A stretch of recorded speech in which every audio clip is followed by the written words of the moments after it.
faith book, the book of faith, the Word of God, the Bible. Hello, magandang araw po sa inyong lahat. Ako po si Christine Tika para po sa ating FBK.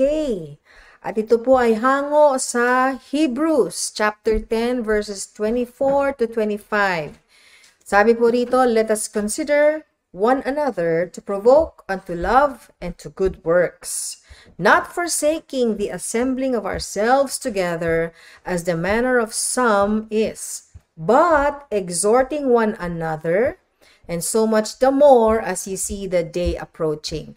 Naalala ko po no ako po ay naging bagong Kristiyano. Natatandaan ko po si Pastor Pio Tika noon nung ako po ay nakikinig sa kanyang mensahe.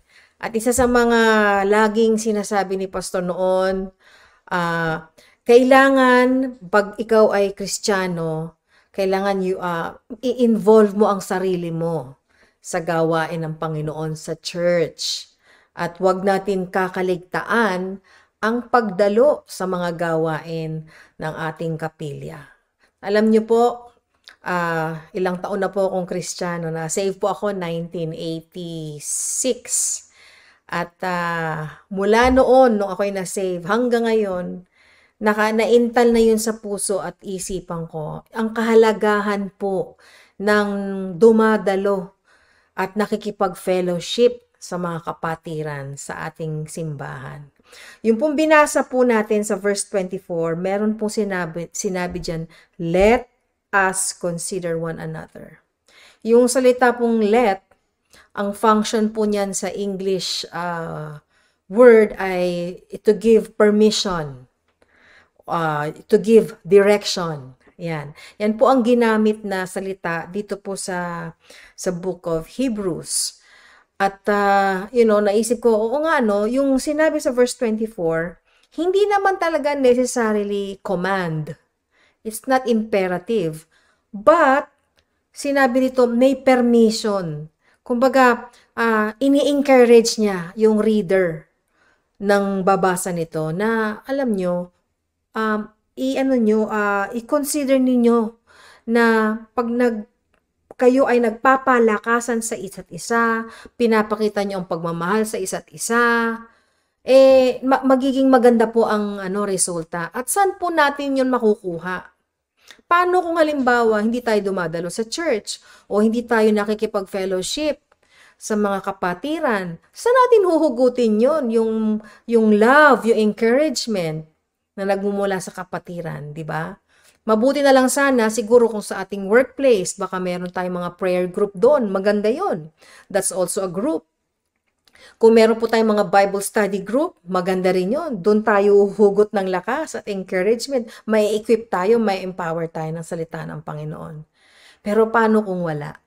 Diba? Saan natin huhugutin yon?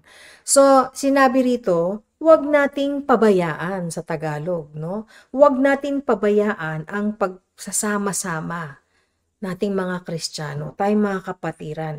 Lalong-lalo na.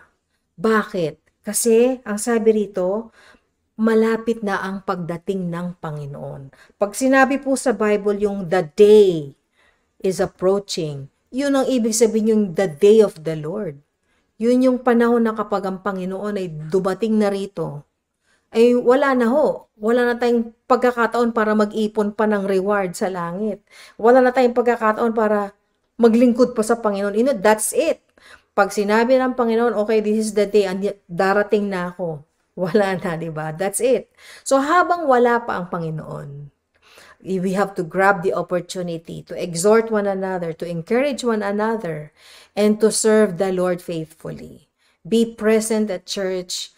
Be present to your brother's needs. Kung ano man yung pangailangan ng panalangin ng kapatiran, maging available po tayo. Let us exhort one another. Let us encourage one another. At matatagpuan po natin yung source of encouragement na yan, yung pag-ibig na yan ng mga kapatiran. Walang iba at kundi sa pagsasama-sama ng mga kapatiran.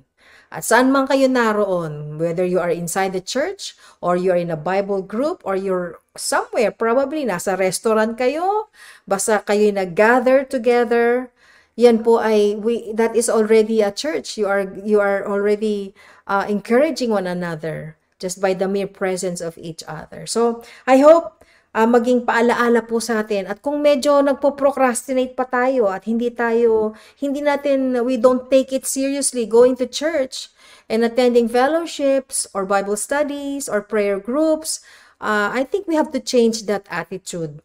Kailangan baguhin natin yan. Kasi alam niyo po, wala naman pong ipapayo ang salita ng Panginoon na ikapapahamak natin. So sana kung tayo ay medyo tinatamad makipag-fellowship o dumalo sa gawain ng Panginoon, sana po magkaroon tayo ng change of heart. At subukan po ninyo.